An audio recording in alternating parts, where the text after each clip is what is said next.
produtores rurais continuam a onda de protestos contra o governo europeu. Agora, as manifestações se espalharam para outros países do bloco econômico.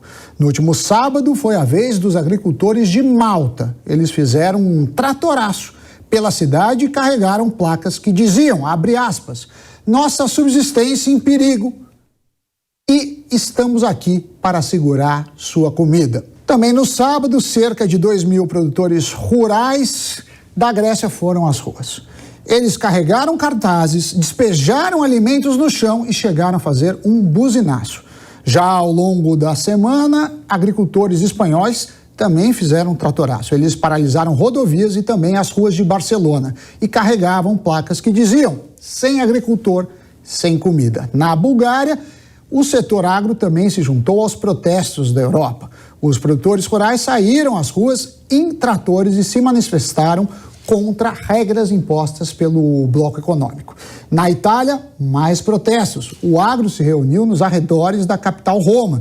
Em um comboio, eles tentaram pressionar o governo a melhorar as suas condições de trabalho. Já em Estrasburgo, na França, cerca de 20 tratores e dezenas de agricultores se manifestaram em frente ao Parlamento Europeu. Na ocasião, os deputados do bloco estavam reunidos em uma sessão plenária. O agro de outros países, como Polônia, Chipre e Suíça, também aderiu às manifestações nessa última semana. Com mais agricultores aderindo aos protestos nessa semana, em 2024, pelo menos 15 países da Europa já se manifestaram contra as políticas do governo europeu. Você vê neste mapa, aí na tela, quais países já estão participando deste movimento. Em reação aos protestos dos agricultores, a Comissão Europeia decidiu rejeitar um plano que previa reduzir pela metade o uso de pesticidas nas lavouras. Na semana, o bloco debateu um plano para reduzir as emissões em até 90%, isso até 2040, mas as metas do agro foram retiradas. Um esboço anterior desse plano sugeria ao setor produtivo reduzir as emissões em 30%. Além disso, o bloco econômico permitiu o cultivo em terras que seriam destinadas ao pousio, que é quando a atividade agrícola em determinada área é suspensa, isso, claro, temporariamente, para permitir a recuperação do solo. O jornal Financial Times revelou nessa semana que o comissário da União Europeia para o Clima disse que o bloco deveria continuar com uma ação climática ambiciosa. Apesar disso, ele reconheceu que havia, abre aspas, preocupações significativas sobre o que essas metas climáticas poderiam gerar nas vidas dos europeus e até que ponto afetaria o bolso das pessoas, os meios de subsistência e os empregos. Fecha aspas. Já o Partido Verde informou no X, o antigo Twitter, que enviou uma carta à Comissão Europeia pedindo uma série de medidas para ajudar os agricultores. Em documento, o partido afirma que o setor agrícola está preso a um sistema que os esmaga e que o bloco deveria propor medidas como a criação de um imposto sobre lucros extraordinários às empresas do agro para ajudar os produtores rurais. Para analisar esse tema, recebemos aqui o coordenador do Laboratório de Bioeconomia da FGV, o Daniel Vargas. Daniel, seja muito bem-vindo e eu começo te perguntando o seguinte, o que significa a Comissão Europeia voltar atrás em pontos do chamado Acordo Verde Europeu? Tudo bem, Dana? Eu acho que o jogo virou. Há 2 semanas, as pessoas achavam que o problema principal do clima da Europa estava ligado ao uso da terra. Os culpados, os agricultores.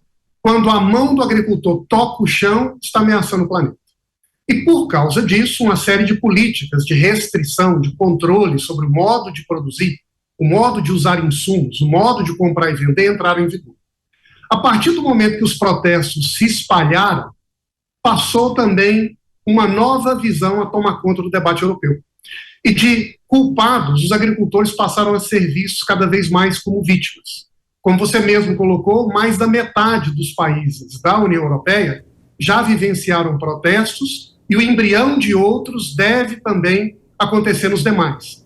E nesse ambiente, agora a percepção que se tem é que não apenas os agricultores foram esfolados, asfixiados por um conjunto de políticas de comando e controle que não levam em consideração as suas condições de produção, mas que, na verdade, eles agora são parte de um problema mais abrangente, em que as populações urbanas, em que os consumidores das cidades, os trabalhadores dos transportes e de outras empresas, enxergam neles não um grupo de interesse particular, mas alguém que representa um sofrimento generalizado.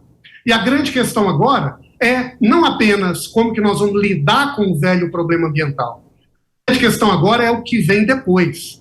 Quais foram as causas desta falha sistêmica de uma política que tolheu as possibilidades de vida no campo, quem vai pagar esse preço político e o que vem depois. E é por isso que agora Partido Verde, lideranças da Comissão Europeia, em vários países, já olham para os agricultores dizendo: vocês têm razão, o que nós precisamos agora é encontrar saída. E o que acontece nos debates políticos é uma troca de culpas. O Partido Verde aponta que o problema está mais associado à concentração econômica e os social-democratas, em parte liderando vários países da Europa, apontam que o erro está na regulação do Partido Verde. Eles é que decidem entre si. O fato é que a política do controle da desconfiança dificilmente vai prosperar por muito tempo na Europa. Então, nesse sentido, a gente pode dizer que essas medidas vão dar uma apaziguada na revolta dos agricultores. E eu te pergunto mais, porque, uma coisa é os pesticidas, que eu acho que os agricultores lutaram. Mas existe uma pauta secundária, que é você criar barreiras para outros países. Seja evitando a importação, barreiras sanitárias, seja aumentando a alíquota. E, nesse sentido, não é a melhor coisa para o Brasil, pelo contrário, né? Então, essas pautas pesticida / barreiras protecionistas, elas andam juntas nas manifestações. E como que você enxerga isso e os próximos passos aí das revoltas dos agricultores, se vai continuar ou não? Eu concordo com o seu raciocínio, Sami. Tem uma mistura de dois horizontes de interesse em conflito. De um lado, o interesse de proteger mercados dos produtores europeus. E, nesse sentido, a necessidade de flexibilizar aquelas regras que liberam o mercado internacional. De outro lado, a preocupação com a agenda verde, com esse regulacionismo que torna as condições de produção cada vez mais rigorosas. Talvez a resposta imediata, e é um pouco disso que tem se comentado no Brasil, é que esse protesto pode criar dificuldades para o nosso comércio. Afinal de contas, para proteger um setor que já está em crise, é preciso limitar a concorrência internacional. Mas eu tenho uma dúvida ainda nessa reflexão. E a razão é a seguinte: os critérios que fundamentam hoje as restrições do comércio internacional são exclusivamente ambientais. Nós sabemos que o comércio internacional, na verdade, nunca foi exatamente livre. Ele sempre foi mediado por padrões. Ao longo dos últimos 20 anos, esses padrões são considerados padrões ambientais, que definem que tipo de carne é sustentável, que tipo de soja é produzida em condições sustentáveis, que tipo de produto alimentício é verde e qual não é.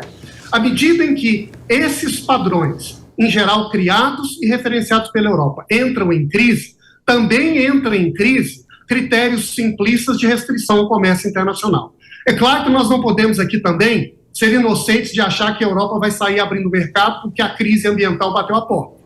Mas não me parece que é automática a decisão de, para proteger produtores europeus, o comércio com outros países será ameaçado. Eu acho que tem uma disputa, e essa disputa vai ser, ao mesmo tempo, intelectual, política e científica, sobre exatamente o que pode e deve valer nesse ambiente ambiental que se tornou agora questionado na Europa. Bom, mas deixa eu ver se eu entendi. Eu, na posição de economista, penso a seguinte coisa: olha, beleza, você criar a proteção, você está, de certa forma, criando um ambiente mais favorável para os produtores, mas não para a população, já que, com baixa concorrência, eles vão vender por um preço maior. A concorrência, inclusive o que eles importam do Brasil e de outros países, faz uma pressão nos preços. Então, primeira coisa é, eventuais proteções podem fazer com que os preços pesem mais para o consumidor, o que pode ser um problema. Segundo ponto, o Partido Verde, ele saiu em defesa dos agricultores, mas ele falou o seguinte: olha, as empresas têm que ajudar os produtores rurais. O que é isso que ele está falando? Ele está falando, olha, a gente vai taxar mais essas empresas e a gente vai usar esse dinheiro para políticas para ajudar os produtores. Foi isso que eu entendi.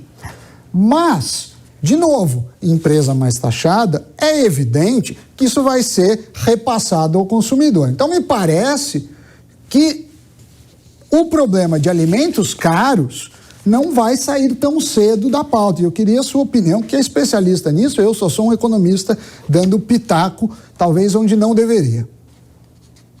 Estamos refletindo juntos sobre um fenômeno vivo e difícil ainda de mensurar, tá, Sami? Mas eu tenho 2 comentários aqui. O primeiro é o seguinte: o que aconteceu no bloco europeu ao longo das últimas décadas? Existe um artigo do Tratado Europeu, 101, que foi regulamentado pelo Green New Deal, que é esse projeto de transição verde, que cria uma brecha para autorizar os chamados acordos de sustentabilidade entre empresas na Europa, desde que isso gere uma adicionalidade ambiental, um benefício para o meio ambiente. Na prática, o que significa? Cartel está liberado, desde que verde. Essa cartelização dos intermediários, naturalmente, fecha o mercado. Tende a concentrar poder nas mãos de alguns agentes que são concentrados e torna a situação de produtores e consumidores fragmentados tendencialmente pior, gerando assim uma concentração de lucros nas mãos de uns e aumento de preço nas mãos dos outros. Então, o primeiro ponto é o que vai acontecer com essa percepção de que, em nome do verde, vale liberar, inclusive, concentrações de mercado. O segundo raciocínio diz respeito a o que vai acontecer na relação comercial da Europa com o mundo, em particular com países como o Brasil, que exportam para lá. E eu concordo contigo nesse ponto, que a variável central aqui é a percepção do consumidor.